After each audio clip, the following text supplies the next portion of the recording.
Kapal perusak Amerika Serikat dilaporkan menembak dan menyita sebuah kapal kargo berbendera Iran di Teluk Oman. Diduga kapal mencoba menghindari blokade Amerika Serikat.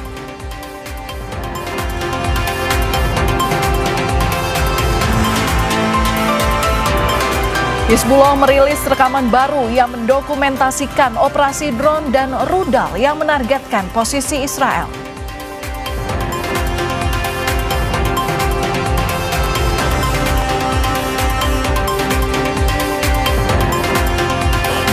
Sejak pecahnya perang antara Amerika Serikat dan Iran, warga Tehran berkumpul setiap malam menyuarakan dukungan dan solidaritasnya bagi negara mereka.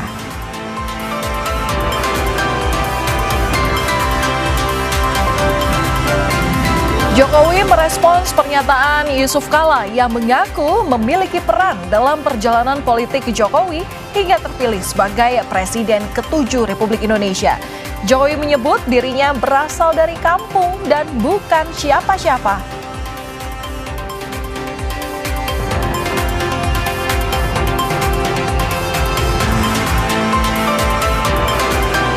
Sidang kasus kekerasan yang menewaskan pemuda saat kegiatan grebek sahur di PN Pati berakhir ricuh.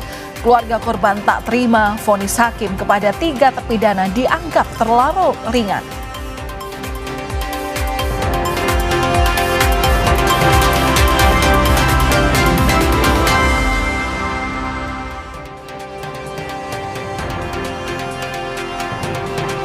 Halo saudara, selamat malam. Apa kabar Anda hari ini? Semoga kabar baik selalu bersama Anda dan juga keluarga. 20 April 2026, Kompas Malam hadir untuk Anda dengan sejumlah informasi menarik yang patut Anda simak. Saya Valentina Sitorus bersama Anda. But the blockade is going to remain. But maybe I won't extend it. So you have a blockade, and unfortunately we'll have to start dropping bombs again.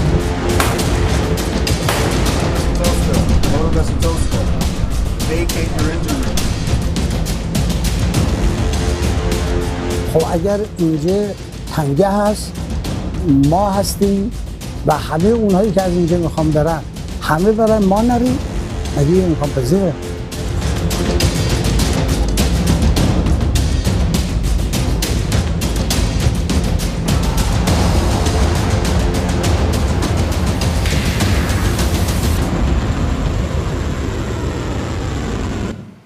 Saudara, kapal perusak Amerika Serikat dilaporkan menembak dan menyita sebuah kapal kargo berbendera Iran di Teluk Oman.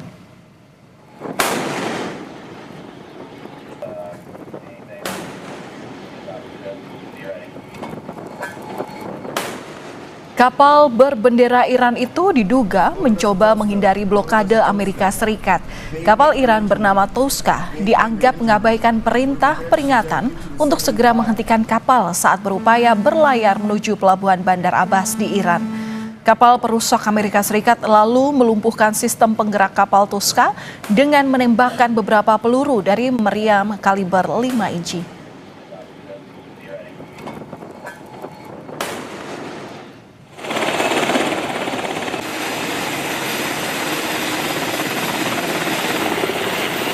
Ini merupakan rekaman yang dirilis oleh Departemen Perang Amerika Serikat di platform media sosial X pada hari Senin waktu setempat. Sejumlah helikopter dari USS Tripoli terlihat lepas landas saat dikerahkan oleh CENTCOM. Pada Minggu malam, pasukan marinir Amerika Serikat juga terekam mencegat dan merebut kapal kargo Tuska.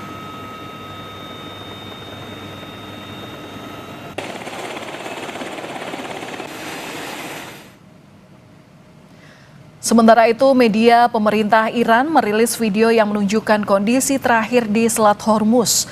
Kapal-kapal masih tidak bisa melintas di jalur perairan penting itu. Ketegangan di selat tersebut kembali meningkat ketika Iran membatalkan pembukaan kembali jalur air penting tersebut dan menembaki kapal-kapal yang mencoba melewatinya sebagai balasan setelah Amerika Serikat melanjutkan blokade pelabuhan Iran. Komando Militer Gabungan Iran menegaskan pengendalian Selat Hormuz masih di bawah wewenang dan kendali ketat Angkatan Bersenjata Iran.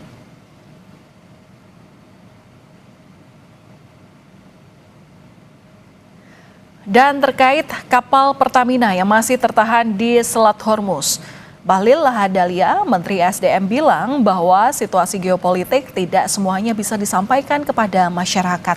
Namun ia memastikan pemerintah melalui Kementerian Luar Negeri terus berkomunikasi dengan pihak Iran. Kita terus melakukan komunikasi intens dengan pihak dari Iran. Kolaborasi SDM dengan Kemenlu itu juga kita lakukan terus. Doain ya, karena tidak semuanya harus kita sampaikan kepada publik. Ini bicara geopolitik dalam kondisi kayak begini, ya boleh kita terbuka tapi jangan terlalu banyak terbuka lah, nanti malu juga kita ya.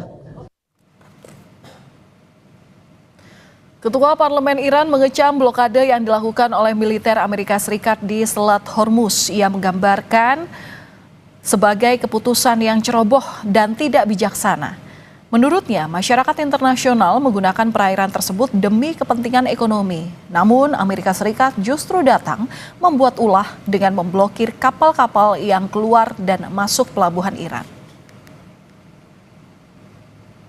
2 روز 3 روز آمدن محاصره کردن. محاصره یعنی چی؟ یعنی همه بیان برن ایران نره. عجب تصمیم ناشیانه و نادانی و احمقی. خب اگر اینجا تنگه هست، ما هستیم و همه اونهایی که از اینجا میخوان برن همه برن ما نریم، مگه یه امکان پذیره؟ این هم اشتباه رو اشتباه. Keamanan diperketat di sekitar lokasi-lokasi penting di Islamabad, Pakistan, jelang putaran kedua pembicaraan yang sangat dinantikan antara Amerika Serikat dan Iran. Personel bersenjata ditempatkan di dekat Istana Kepresidenan dan Hotel Serena yang menjadi lokasi perundingan tahap awal antara Amerika Serikat dan Iran. Pos pemeriksaan didirikan dan kendaraan digeledah.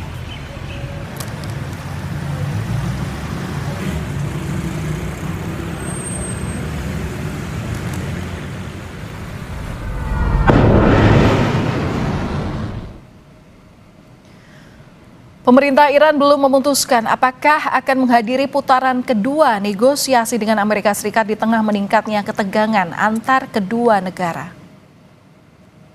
Juru bicara Kementerian Luar Negeri Iran, Ismail Bagei, ini pada Senin waktu setempat menyatakan bahwa Teheran belum memiliki rencana untuk hadiri pembicaraan apapun dengan Amerika Serikat.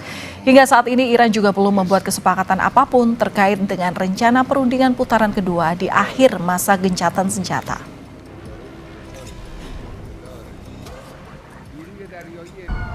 خب ببینید اولا تا الان که من خدمتون هستم در مورد دور بعدی برای مذاکرات ما برنامه‌ای نداریم، تصمیمی در این خصوص اتخاذ نشد. بعد از اون که به هر ترتیبی بود در این خصوص تفاهمی حاصل شد، ما مواجه شدیم با اقداماتشون در تنگه هرمز، اون چیزی که تحت عنوان محاصره دریایی اسم گذاشتند. همین ساعات اخیر شاهد بودید حمله به یک کشتی تجاری ایران صورت گرفت. اینها همش نقض صریح آتش بس تلقی میشه. Saudara, jelang berakhirnya masa 2 pekan gencatan senjata, malah hubungan antara Amerika Serikat dan Iran memanas. Kita akan berdiskusi bersama dengan pakar geopolitik dan keamanan nasional Wibawanto Nugroho. Selamat malam Pak Wibawanto, apa kabar? Selamat malam Mbak Valen. Baik. Kabar baik, semoga untuk Anda selalu dan juga keluarga. Pak Wibawanto, persiapan logistik tanggal 18 sampai 19 April 2026 ini masih terpantau di Islamabad, Pakistan. Dan Trump beberapa waktu lalu sempat bilang kalau negosiasi kedua akan berlangsung hari Senin atau tanggal 20 April, kurang lebih di dalam waktu setempat. Kemungkinan menurut Anda, akankah Iran hadir dalam negosiasi kedua ini? Ya, ini kemungkinan hadir 50, kemungkinan tidak hadir 50%. Karena ini isunya bukan hanya mengenai energi, Mbak. Tetapi isunya sudah menjadi center of gravity dari ekonomi global, yaitu Hormuz. Itu poinnya tuh. Nah, yang pertama, ini kita harus lihat bahwa kondisinya ini berada saat ini di antara perang terbuka dengan kemungkinan damai yang dipaksakan. Karena Amerika ini masih bersikeras menggunakan porsip diplomasi dengan penggunaan kekuatan militer untuk memberikan tekanan strategis. Sementara Iran itu tidak akan pernah melepas Hormuz sampai titik darah penghabisan. Itu poinnya, ya. Jadi kesepakatan final tanda kutip itu semuanya itu masih di dalam zona abu-abu, ya, antara yang namanya deal dengan yang namanya porsip diplomasi. Kita bisa lihat tanggal 22 Februari adalah batas akhir ceasefire. Ya, yang kedua, blokade laut di Amerika itu tidak dikurangi sama sekali, walaupun itu dilakukan di international water. Karena tujuannya untuk memberikan tekanan psikologis kepada Iran, yang akhirnya itu pasti mengganggu global commerce yang melibatkan aktor negara dan non-negara dari berbagai mancanegara. Yang ketiga, ya, Iran itu dalam posisi melihat Amerika itu melanggar segala macam peraturan, baik itu moral, etika, dan hukum menurut perspektif Iran dengan adanya blokade ini, ya. Jadi ini yang saya katakan bahwa Selat Hormuz ini secara geopolitik itu tertutup, selalu tetap tertutup, hanya terbuka secara teknis gitu, karena pasukan Amerika di situ masih ada dan siap untuk menggunakan kekuatan yang lethal. Yang berikutnya adalah asumsi Pentagon itu sampai saat ini adalah 80-90% kekuatan militer Iran sudah hancur, degrade gitu. Dan dengan dilakukannya blokade ini, berarti ini mengganggu 90% darah ekonominya Iran. Itu poinnya tuh.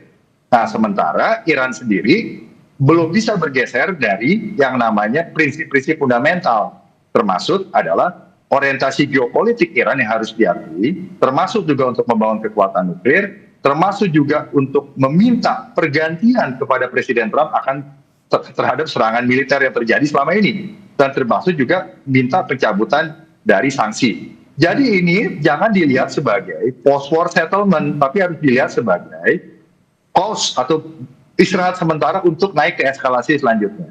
Oke, berarti maksud Anda perang ini akan berlanjut karena kita juga harus tahu bahwa untuk gencatan senjata periodenya 2 pekan itu akan berakhir tanggal 22 April.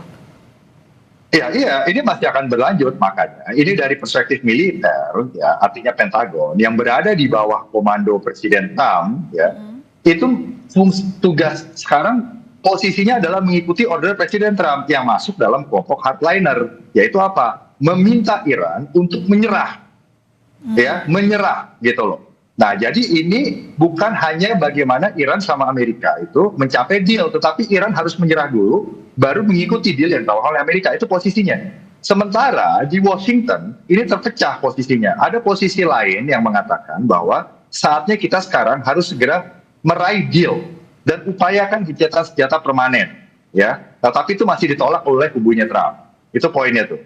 Nah, dari sisi lain, dari sisi strategis, kita melihat bahwa ini bukan hanya mengenai Hormuz, tetapi ini mengenai perebutan struktur regional security complex di Timur Tengah, di mana Iran masih meminta eksistensi geopolitik mereka diakui. Contoh, mereka diizinkan membangun nuklir. Kedua, jangan ganggu proksi-proksi mereka yang ada di kawasan, dari Hizbollah, Hamas, Houthi, dan milisi-milisi yang ada di Syria dan Irak. Yang ini pasti ditentang oleh Amerika, gitu loh.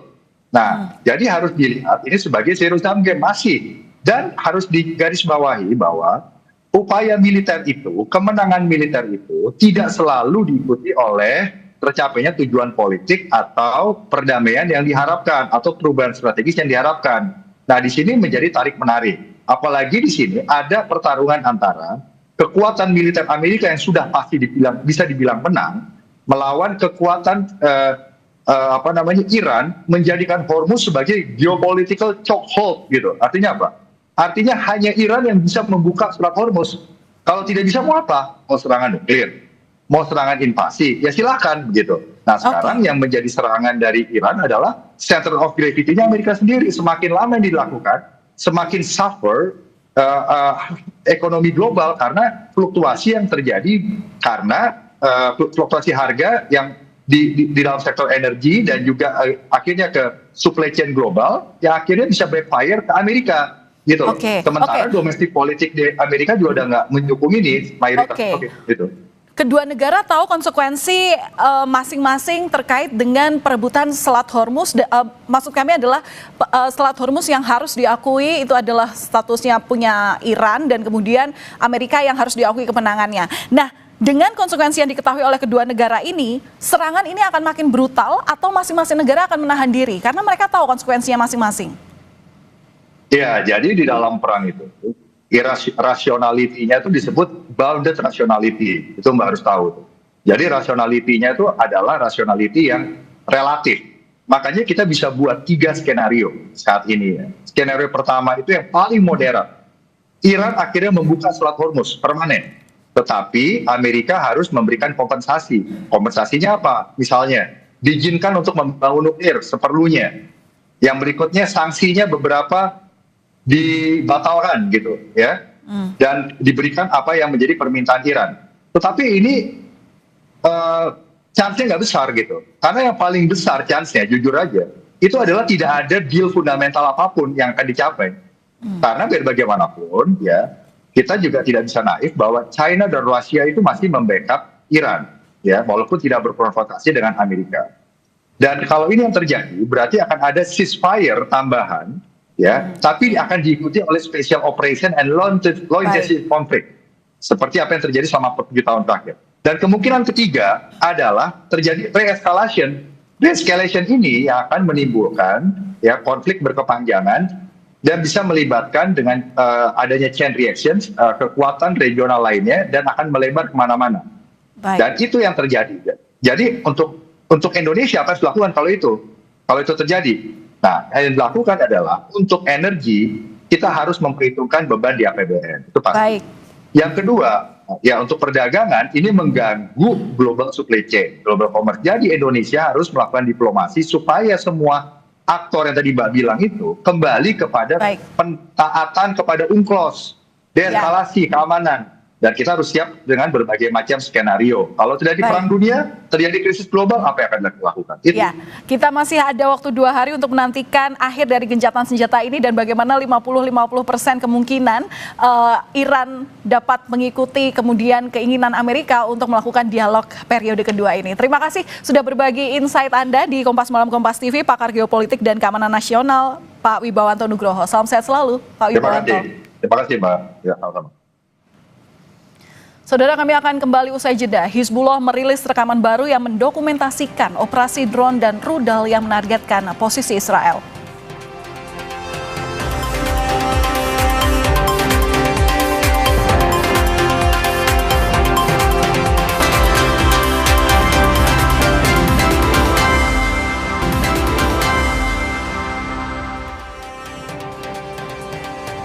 Hizbullah merilis rekaman baru pada hari Minggu waktu setempat yang mendokumentasikan operasi drone dan rudal yang menargetkan posisi Israel.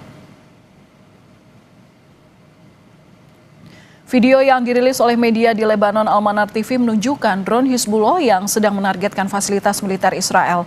Hizbullah dilaporkan menggunakan drone FPV dengan teknologi serat optik yang kebal terhadap gangguan perang elektronik.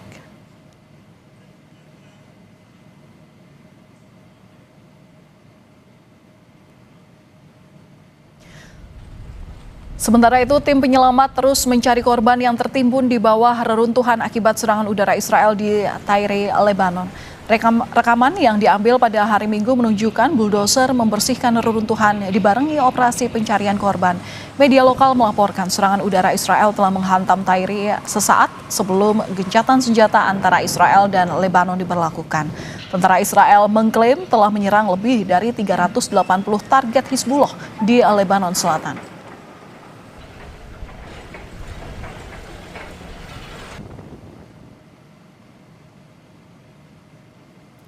Sejak pecahnya perang antara Amerika Serikat Iran, warga Teheran berkumpul setiap malam menyuarakan dukungan dan solidaritasnya bagi negara mereka.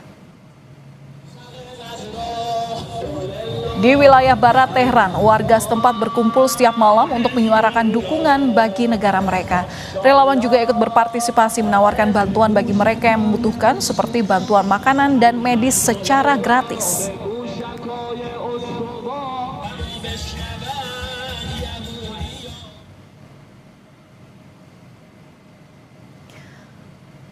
Saudara, jelang akhir gencatan senjata, ketegangan antara Amerika Serikat dan Iran justru meningkat karena Selat Hormuz. Lalu seperti apa kondisi terkini di Tehran jelang gencatan senjata usai? Kita akan bergabung dengan Laini Misra, warga negara Indonesia yang merupakan mahasiswa di Tehran, Iran. Selamat malam Mbak Laini, apa kabar?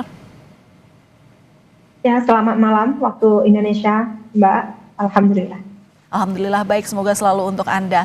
Mbak Laini, boleh diceritakan kepada kami per hari ini kondisi di Iran seperti apa? Karena kita tahu juga hari ini masih dalam periode gencatan senjata. Tapi dibandingkan dengan sebelum-sebelumnya seperti apa? Iya, benar. Kalau dibandingkan sebelum terjadi perang, di saat perang dan dalam gencatan senjata ada 3. Berarti sebelum perang kondisi Iran itu 100% baik perkantoran, perbankan, dan perkuliahan ataupun tempat wisata berjalan normal 100%. Dan di saat kondisi perang, perkantoran itu dalam artian semua pekerja WFH, dan untuk perbankan hanya dibuka di beberapa titik saja, dan untuk perkuliahan berlangsung secara online.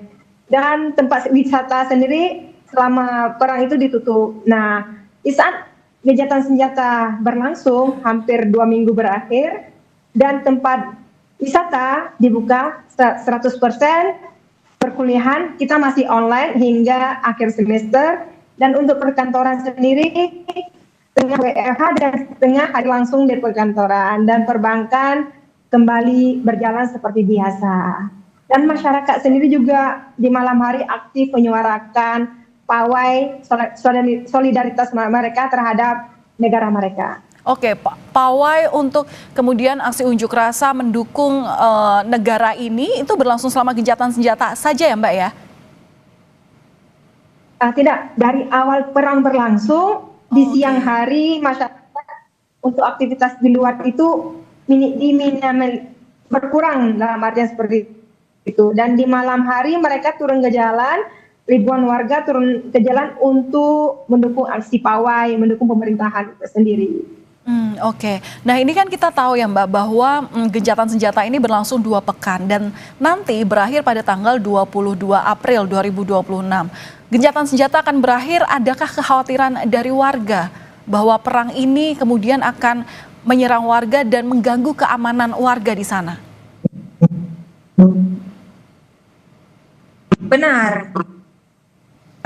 Yang kita lihat bahwasannya ya perang yang sedang berlangsung, gencatan senjata yang sedang berlangsung ini awalnya juga masyarakat tidak ingin gencatan senjata, mereka ingin perang itu berakhir. Dan di saat gencatan senjata dan di saat berlangsungnya negosiasi yang tidak ada ujungnya, masyarakat meminta pemerintah untuk membalas dendam, dan aksi-aksi yang dilontarkan di saat pawai setiap malam itu meminta bahwasanya perang itu berakhir dan balas dendam terhadap kerusakan dan korban jiwa yang ditimbulkan oleh pihak lawan, seperti itu. Oke. Terakhir Mbak Laini, soal perundingan ronde kedua ini suara warga Iran bagaimana? Iya. Soal untuk perundingan kedua, mereka juga berpikir hingga saat ini, apakah perang akan berakhir ataukah gencatan senjata akan diperpanjang.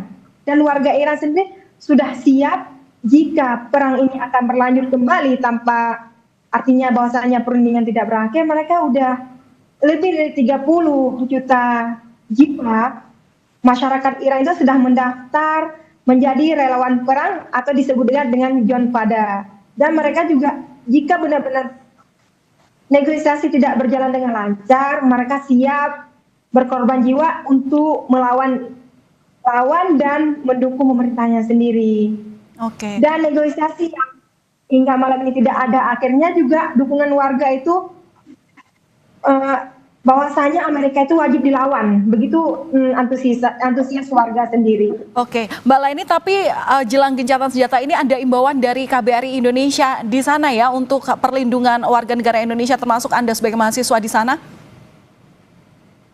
Benar, untuk KBRI sendiri telah mengimbau agar menjauhi tempat-tempat yang sensitif dan meminta warganya WNI-nya sendiri untuk tidak mendekati kerumunan massa-massa, dan jika ada hal-hal yang terjadi, segera menghubungi KBRI karena KBRI terbuka 24 jam untuk masyarakat sendiri, untuk WNI sendiri.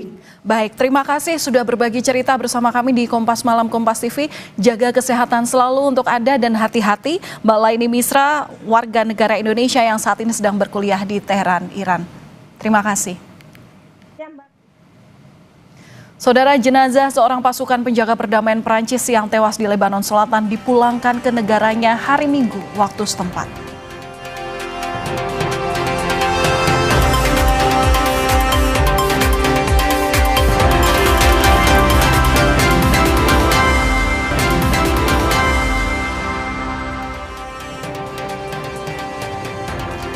Saudara, jenazah seorang pasukan penjaga perdamaian Prancis yang tewas di Lebanon Selatan dipulangkan ke negaranya pada hari Minggu waktu setempat.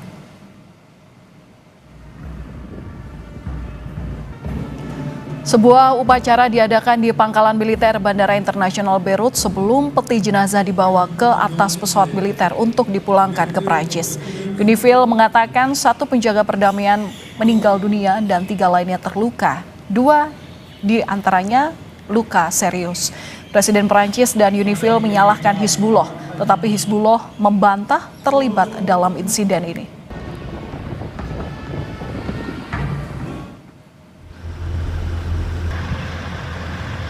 Pasukan Unifil bersama dengan Angkatan Darat Lebanon bergerak ke wilayah selatan antara Marjioun dan Al-Qayyam.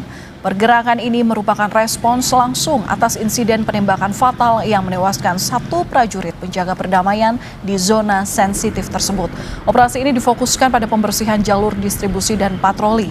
Mereka bakal memastikan tidak ada penghalang bagi pergerakan logistik maupun personel internasional di zona sensitif perbatasan tersebut.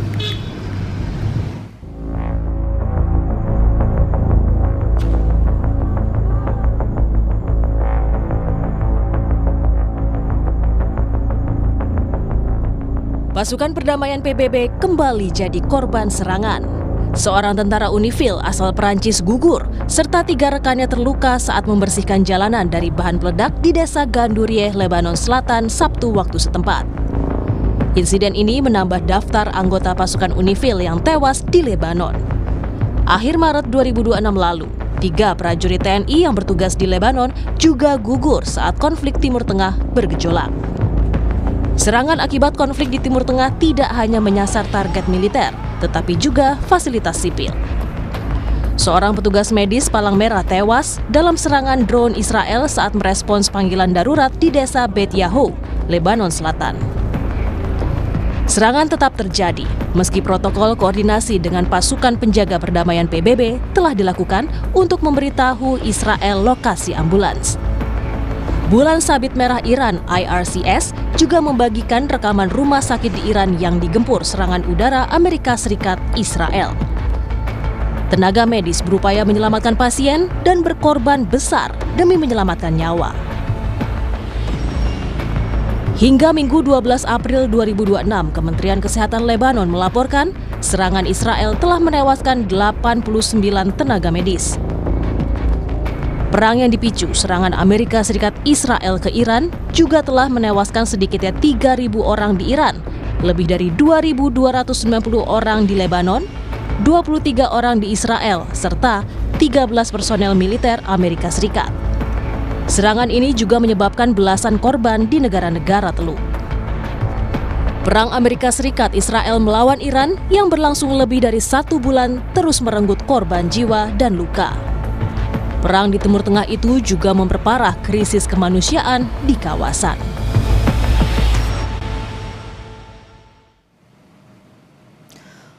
Lebih dari 1 bulan perang Amerika Serikat Israel ke Iran, korban jiwa terus berjatuhan termasuk menyasar pasukan penjaga perdamaian Unifil di Lebanon Selatan. Dunia mengecam karena sesuai hukum humaniter internasional, pasukan perdamaian tidak boleh diserang. PBB pun didesak untuk menjatuhkan sanksi internasional. Dan untuk membahasnya, sudah bersama kami melalui sambungan daring mantan Duta Besar Indonesia untuk Iran, Dian Wirengjurit. Selamat malam Pak Dian, apa kabar? Kabar baik Mbak Valen, selamat malam pemirsa. Baik, Pak Dian, ini pasukan UNIFIL di Lebanon Selatan terus jadi sasaran serangan begitu. Mengapa kejahatan perang ini tak bisa dihentikan? Mbak Valen, pemirsa, tolong dipahami, maaf. Narasi bahwa pasukan perdamaian menjadi korban serangan buat saya tidak terlalu akurat. Kalau mau jujur, narasinya itu lebih tepat tertembak atau terkena bom, bukan ditembak atau bukan dibom. Saya masih mengedepankan asas praduga tidak bersalah. Kenapa? Tidak mungkin sebuah negara seperti katakan Hezbollah dalam hal ini Lebanon atau Israel sengaja menembakkan peluru atau bomnya ke arah pasukan perdamaian atau dalam konflik apapun di dunia. Rasanya amat sangat kecil. Karena apa? Sebuah pasukan perdamaian ketika dibentuk harus disepakati oleh kedua negara. Kedua, mereka harus tidak boleh menggunakan kekerasan. Ya. Ketiga, mereka juga harus netral.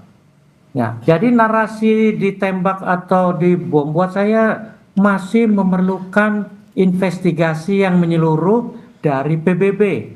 Nah, kalau ditanyakan kenapa sampai mereka tertembak, buat saya begini. Kalau kita lihat peta dari tugas UNIFIL di Lebanon Selatan itu, wilayah tugasnya UNIFIL itu tidak ditarik garis rata yang lebarnya katakan 10 km sepanjang 30 km perbatasan. Tidak.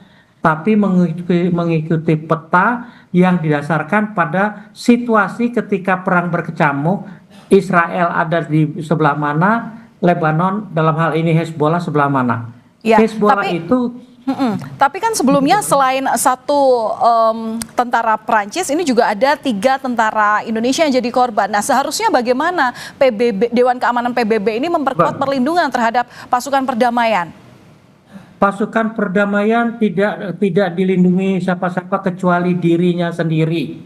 Dan mereka sudah tahu tugas itu ketika menerima peran atau berpartisipasi sebagai pasukan perdamaian. Mereka sudah tahu resiko apa yang kemungkinan terjadi. Oke, kalau tidak ada yang menjamin, bagaimana sikap yang harus diambil Indonesia? Sikap yang harus disampaikan bukan hanya Indonesia, bukan hanya Perancis, tapi sejauh ini sudah sekitar 4.500-an pasukan perdamaian di seluruh dunia sudah gugur di medan tugas. Artinya apa? Ini bukan kejadian yang pertama. Sejak tahun 48 ketika pasukan perdamaian dibentuk di Kongo, itu sudah menjatuhkan korban termasuk orang Indonesia. Tolong diingat itu. Nah, dalam ketentuan PBB sudah ditegaskan. Semua kecelakaan atau apapun yang mengakibatkan gugurnya personel pasukan perdamaian itu akan harus dilaporkan oleh negara yang pasukannya, tentaranya menjadi korban. Indonesia, Prancis sudah melaporkan, saya yakin.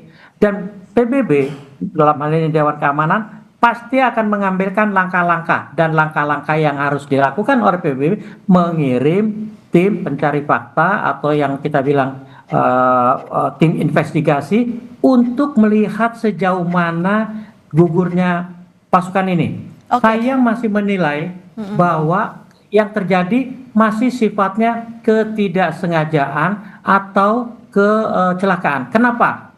Wilayah yang dijaga Indonesia ini sangat rawan karena kebagian wilayah yang ada wilayah sempit, hanya sekitar tidak sampai 3 km antara Lebanon Selatan dalam ini Hezbollah dan Israel. Artinya apa?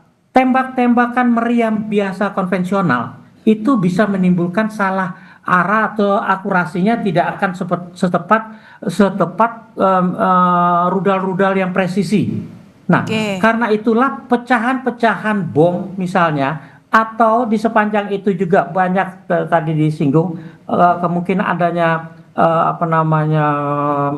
kalau kita bilang ranjau atau alat-alat peledak yang terserak di jalanan tempat pasukan perdamaian berpatroli, kemungkinan saja bisa menjadi peletup terjadinya ledakan yang mencelakakan termasuk pasukan kita. Ya, tapi berarti PBB punya kewajiban untuk kemudian menginvestigasi supaya gugurnya tentara ini bisa dipastikan ya Pak, apa penyebabnya. Betul. Dan ini sudah, Bapak sudah melihat bahwa prosesnya ini sudah berjalan?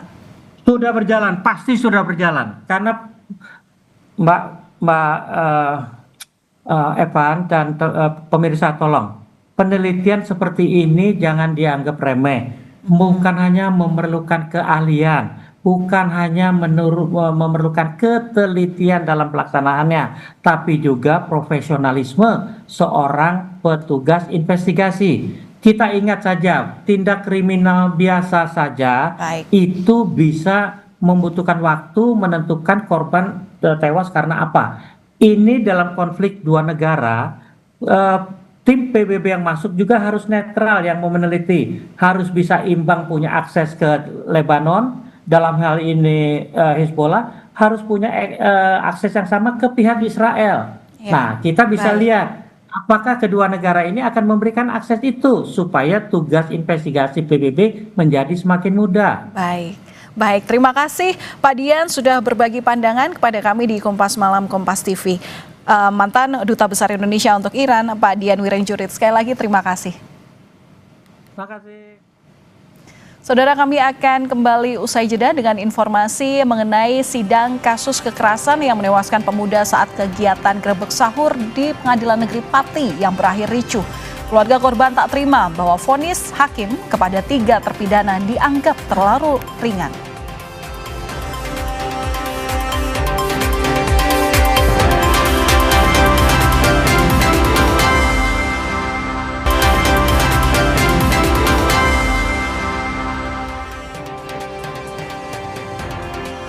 Saudara, persidangan kasus soal kekerasan yang menewaskan pemuda saat berkegiatan grebek sahur di Pengadilan Negeri Pati berakhir ricuh. Keluarga korban tak terima bahwa vonis hakim kepada 3 terpidana dianggap terlalu ringan.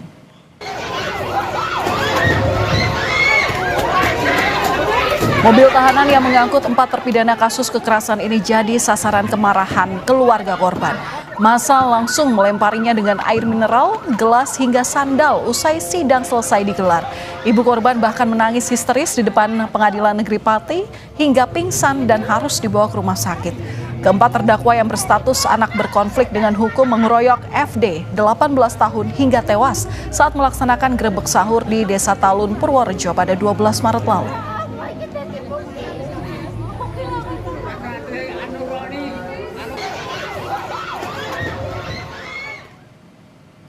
Warga korban banjir yang tergabung dalam aliansi masyarakat menuntut keadilan mengamuk di kantor Bupati Langkat, Sumatera Utara.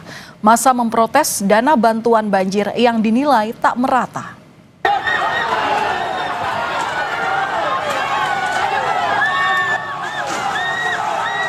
Pengunjuk rasa mendobrak pagar kantor Bupati Langkat setelah saling dorong dengan polisi dan Satpol PP.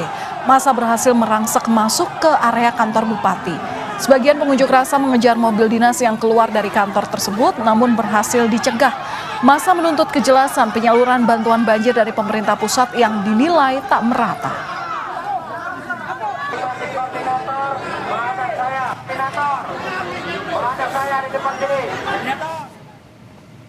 Yang juga jadi sorotan, Saudara, Presiden ke-7 Republik Indonesia Joko Widodo memberikan jawaban atas pernyataan Wakil Presiden ke-10 dan 12 Yusuf Kala soal perannya dalam karir politik Jokowi.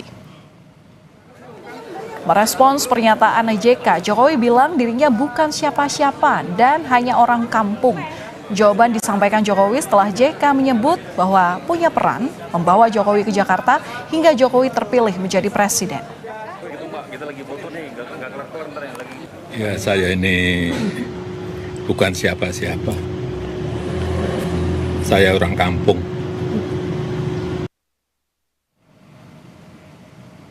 Sebelumnya, Wakil Presiden ke-10 dan ke-12 Yusuf Kala mengaku punya peran besar dalam karir politik Presiden ke-7 Republik Indonesia Joko Widodo.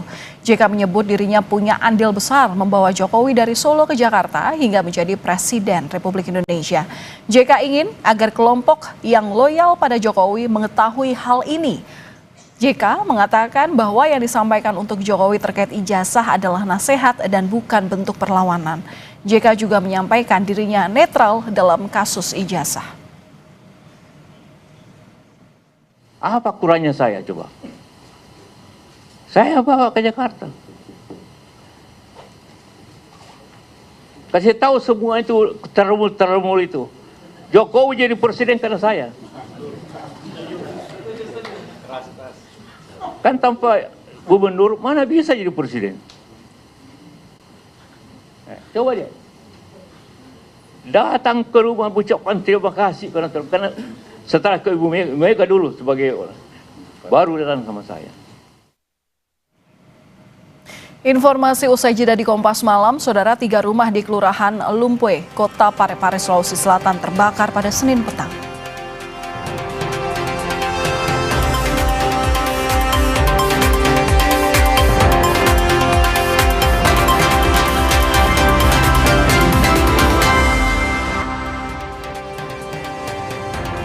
Tiga rumah di Kelurahan Lumpue, Kota Parepare, Sulawesi Selatan terbakar pada Senin petang. Diduga api pertama kali muncul dari salah satu rumah. Banyaknya material yang mudah terbakar membuat api dengan cepat membesar dan merambat ke rumah sebelahnya. Menurut warga, kebakaran ini diduga akibat satu orang dengan gangguan jiwa membakar rumah keluarganya dan kemudian kabur. Api berhasil dipadamkan setelah sejumlah mobil pemadam kebakaran datang dan pihak kelurahan serta keluarga korban masih mencari pelaku pembakaran.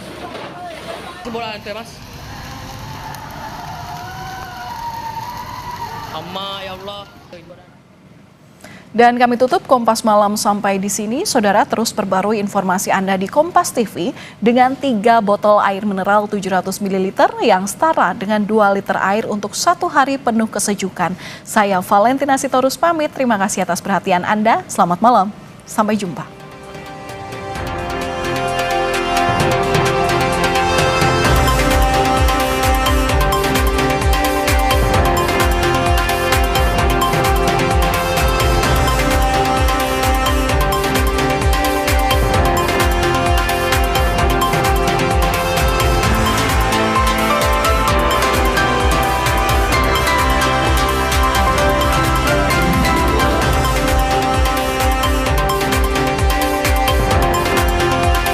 Terima kasih Anda telah menyaksikan